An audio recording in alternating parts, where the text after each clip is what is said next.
Adam here with Brooksaw Antiques. Today we have this 1955 Royal Quiet De Luxe vintage portable typewriter. I'm going to show you how to use the functions and make sure they all work.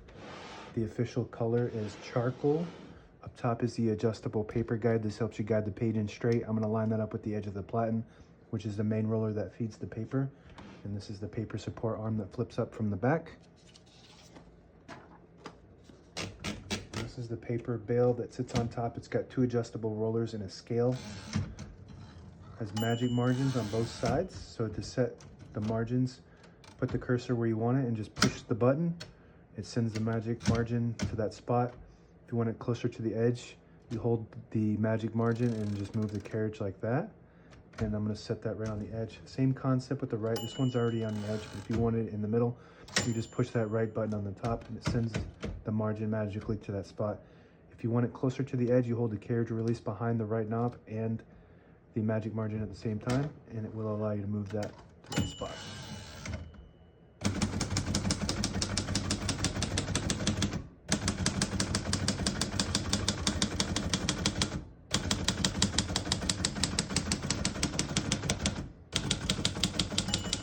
Once you hear the bell, you're at the end of the margin. You hit this line space, get you back to the beginning, and skips 1, 2, or 3 spaces. Right now we have it on single, but if you want double, you just flip that switch forward, it skips 2. One more, it skips 3. That works good. We're going to keep that on single and finish typing. As you can see, all the keys type nice and none of them skip or stick. I'll type a sentence in red on the next line. To switch from black to red, there's a switch on the right side here. You flip that to the left. There's a red indicator there to tell you you're printing red. If you have it in the middle, it prints blue, which is or prints black, which is at the top. It's got a blue dot there, but it just prints the top portion of the ribbon. If you move it all the way to the right, it doesn't print any ink at all. It just leaves a stencil for copying purposes. So we're going to move that for red.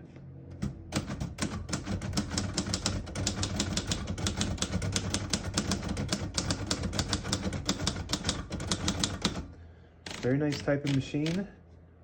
Very pretty color in it. It's got a cool font. It's a little different than your typical typewriter font. It's called Bookface, which is unique to the specific era of Royal Quiet De Luxes that have the unique colors.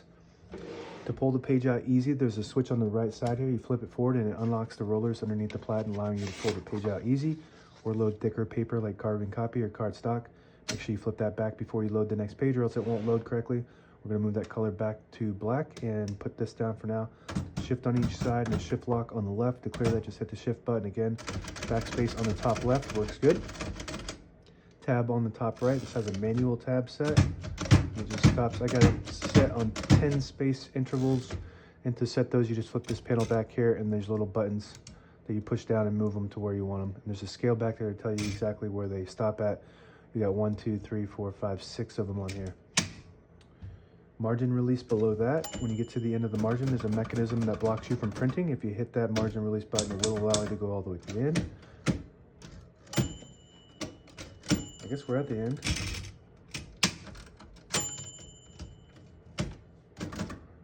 There we go.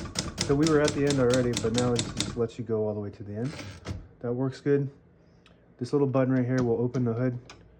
And this is your touch control from 0 to 9. The higher you go, the more tension there is when you hit the keys. Kind of just push it down and move it all the way to the end there. Just builds it loads a spring so that just they respond faster, but you do have to hit them harder from the print. So I like to keep mine all the way on 0 because I don't like to push too hard. And this above that is the ribbon reverse. So right now all the brand new ribbons loaded on the left, so it's pulling to the right. If you want to switch that direction, you just move that lever to the left and it'll start pulling counterclockwise to the left. We want it to pull to the right for now. On the right side behind the knob is the carriage release. We're going to move that margin back to the end. And the carriage lock is on the other side. There's a carriage release on this side too. And then this is the carriage lock. You push it down and then it locks the carriage in the middle. So when you have it in the case, it doesn't bang around in there and cause damage to your escapement, which is a mechanism that allows the carriage to move one space at a time when you type. And to unlock that, you just flip that up. There we go. And this button on the end, if you push it in, it disables the spacing so you can get to an exact spot on the page. You let it go, you get those clicks. Each one of those clicks is one space And this one has a page gauge on the inside here. Do a little close-up on that. So it tells you where to set it, and then you set it right there. The arrow will point to where exactly you are there. And that's when you load the page, and then once you start getting close to the bottom of the page, that's your warning there. That's 0. So by the inch of the page size. And that's it. Now available on eBay or Etsy. Search Brooksaw Antiques.